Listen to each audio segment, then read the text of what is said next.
الله الله أبو حميد، أبغى منك الفزعة. أبغى قصيدة الخويان اللي باعوني واللي قرفوني. أبغى منك سميني أبو حميد. ما طلبت شيء وانا اخوك، لو تطلب 1000 قصيدة بنفذ لك 1000 قصيدة وانا اخوك. ابشر بعزك حبيبي. هذه القصيدة تقدم لأصدقاء نزار تربار الحظى وبندق البورة.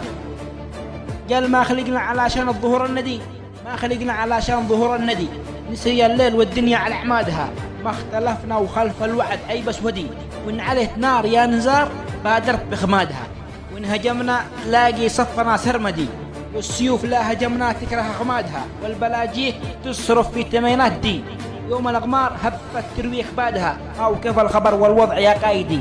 قالوا إن الخسائر زادت أعدادها، الله الله منك يا الزمان الردي، سبت الأندال تتحكم على سيادها، الذي كان تأكل من بقايا يدي أصبح الهيل يشكي ضيق برادها، ليس لي علم عن يومي وكيف غدي، حكمة الله تمشي حسب ما رادها، والليل وأنا سهران في مرقدي، لا هذا النفس لا ماها ولا زادها، ما انتهينا علشان الزمن يبتدي، عد به رواح تحيا خارج جسادها. سلامتكم.